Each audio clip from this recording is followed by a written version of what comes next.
girls and boys, and welcome back. And today we will be reacting to his stories. It's kind of like Zagdi Films and Her Stories, if you all know them. And today we will be reacting to his shorts. Let's watch. Me and my friend Pete were at the archaeology museum when I tried to touch the mounted skeleton of a T-Rex. My fingers were about to make contact, but then a guard's hand slapped me away. You can't touch that. If you do, you're getting arrested. His face was red as he turned around and stormed away. But that's when Pete opened his fist. A tiny skeletal finger bone laid in his palm. I snapped it off the dodo while he was busy with you. Bet you can't grab something bigger before he realizes. I looked at the guard admiring a different skeleton and replied, bet. I twisted the last vertebrae off the T-Rex tail. I was anxious and put it in my pocket, but Pete was already at the mammoth mount. I ran over just in time to see him wedging a rib from it. He held it across his chest, but it was too big to fit in his pocket, so he shoved it behind a dark nearby pillar. I started sneaking towards a velocity. Guys, you are seeing how small these pillars are, but nuh-uh. We're gonna put that big little thing that's bigger than my body behind it. Yeah, very smart. Very smart. Raptor. But then I saw the guard staring at the missing last vertebrae of the T-Rex. I froze and quickly pried a whole foot off the velociraptor, then ran back and dropped it beside the rib. My legs were shaking because the guard was now looking into the socket where the rib... Okay, so the guard notices some ribs, some broken bones, some everything, but he doesn't say nothing. So he doesn't go look behind the pillars, doesn't see like them putting it behind there. And where are the people? Like, hello, this is a museum, and I think, like, personally, I don't like them really much because you just stare. I hate it when there is a guide, but I love it when I'm alone, so I can do whatever I want. But like, there are no people, so this museum is out of business. Guys, I really like these stories because sometimes they have action, sometimes mystery, sometimes like people get like very mad at something that's literally nothing. Some people get smacked on the head, or like as he said right now in this video, he got smacked on the arm. But okay, enough talking, let's keep watching.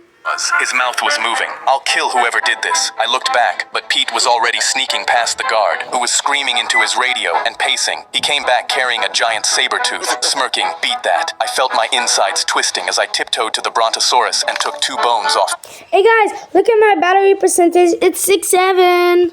Leg. I dragged them back while the guard was patting people down one by one. I was panting when Pete suddenly gripped his head. Wait, dude, we can arrange these bones to make a crazy-looking animal. He immediately took his dodo's finger and my T-Rex vertebrae and placed them as eyes. He put the mammoth rib as a spine, then the 2 brontosaurus bones as legs, and the raptor claw as a mouth. What about the saber tooth? I asked. Pete stroked his chin and dropped it above the eyes. He's got a mohawk. Pete started laughing, and I did too, because it really looked like a crazy animal. But then we heard footsteps. We turned and saw the guard staring right at us with manic eyes. My legs buckled in fear, and I covered my face preparing for the worst. But then he took off his hat. What is this incredible prehistoric creature? He stared at our creation. Did you kids stumble upon this? Me and Pete looked at each other and nervously shook our heads. The guard instantly dropped to his knees. 10 years working here, I've never seen this. All my life studying ancient creatures. I've never seen something so incredible. He yanked out his phone and started snapping photos of it. Me and Pete tried not to laugh, then slowly backed away while he stayed on his phone, now talking into it and demanding a placard be made for our creature. I still don't know how we got away with that. Me and my friend Pete were at the Good job, boys. Very, very good job. I sat down at my desk and shot straight through the ceiling tiles. I climbed back down covered in insulation, while my coworker filmed me from across the office laughing. He'd been pranking me for months, but this one almost broke my neck. I picked drywall out of my hair and pointed at him. I'm getting you back 10 times worse. He left for lunch, and I got to work. I smeared a melted Hershey bar across the back of his chair and emptied a can of fart spray on top. He came back, sat down, and within 30 seconds my boss was sniffing the air. What is that smell? Where's it coming from? He sits down, doesn't sniff it. Okay, wait. So he's gonna turn around, look like he pooped his pants. Oh, you're fired. I pointed across the office. Him, my coworker, shot up out of his chair. I didn't do anything. Everyone saw the brown smear spread across the back of his khakis, and the smell hit the room like a fog. People grabbed their bags and ran for the door while my boss held a sleeve over his nose. Go home, now. He walked out with both hands clamped over his butt. The boss emailed him that night, and he had to come in the next day wearing a diaper strapped over his pants. Oh. That's very, very embarrassing. He stood at his desk all morning before he had to sit. He pulled the chair out slow, scanned the cushion, and lowered himself an inch at a time. A long, wet fart ripped from under him. He froze, yanked out a whoopee cushion, and burst out laughing. Real mature, dude. He flung it across the office and dropped into his seat. The airbag exploded so hard he punched straight through the same ceiling tile I came through yesterday. I pointed my phone at the ceiling. Now we're even. He sat. So you guys, it's like casually to break your office's ceiling. Okay, very good to know. Our 350-pound friend Tony stormed in front of our row at the movie theater and waved his empty popcorn bucket. One of you stole popcorn from me, and I'm not sitting down until that person apologizes and buys me a refill. We all looked at each other confused, because none of us had touched it. So where did a full bucket of popcorn go? He made us empty our pockets, and when nothing came out, he forced us to hold up our hands. He held them directly under his nose and inhaled so hard, his nostrils. Okay, let's inhale. Yeah, you got my popcorn. I smelled it.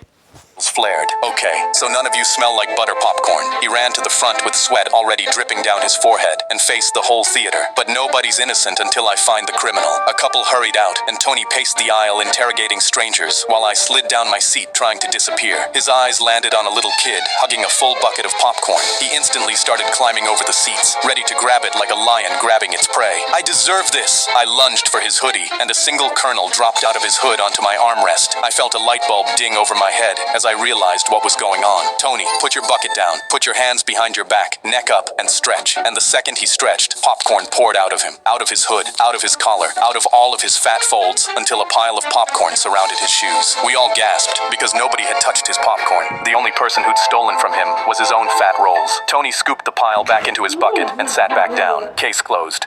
We had 10 minutes to find the...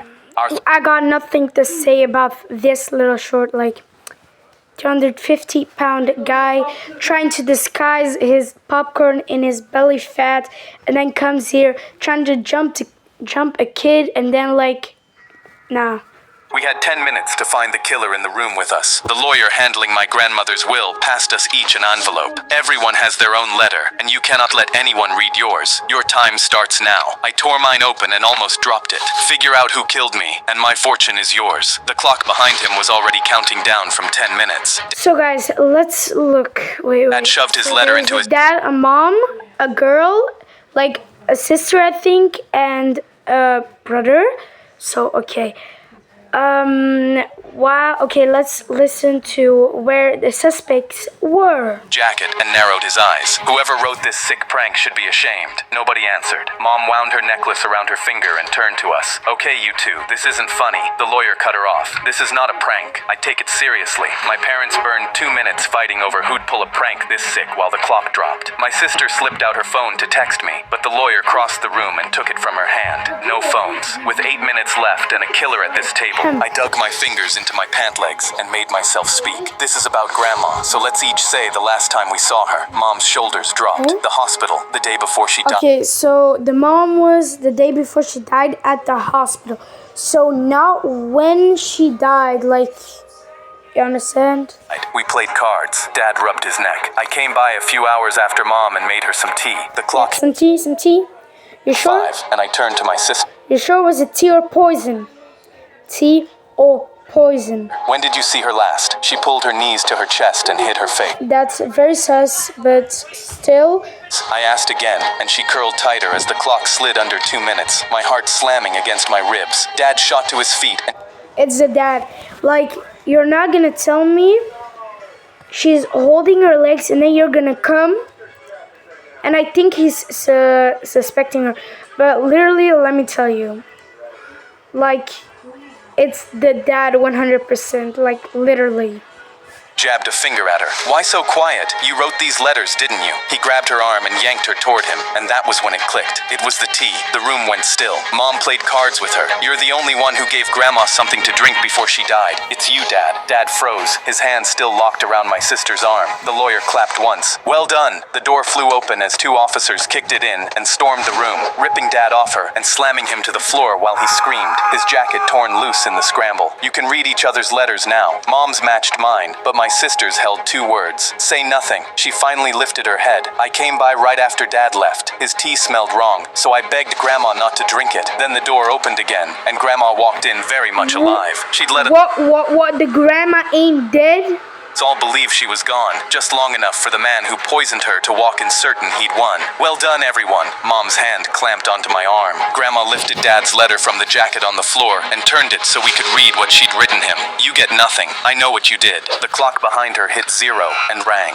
We had the flash flood swept the car away, and I only had 1 second to decide who to save. My girlfriend Sarah and my best friend Tony were hiking with me when the flash flood hit. We sprinted back to the car, but the water was faster, and by the time we got there, it was already rising past the doors. We climbed on top of the roof to get above it. I grabbed Sarah's hand with my right and Tony's with my left and held on while the current pulled at the car underneath us. Then the car shifted, and they both got pulled into the current at the same time, and I was on my stomach on the roof holding both of them over the water. I could only save one. Tony looked up at me and said, "Let go." I held on another second. "I'll be fine. Save her." I let go of Tony's hand and pulled Sarah up with everything I had. When I looked back, Tony was already gone. I got Sarah into the water with me and started fighting toward the bank. The current was pulling at my legs from every direction, and she was screaming Tony's name into the rain. I had one arm locked around her waist, and she had both hands pushing against my chest, trying to turn around, trying to see where he went. Tony.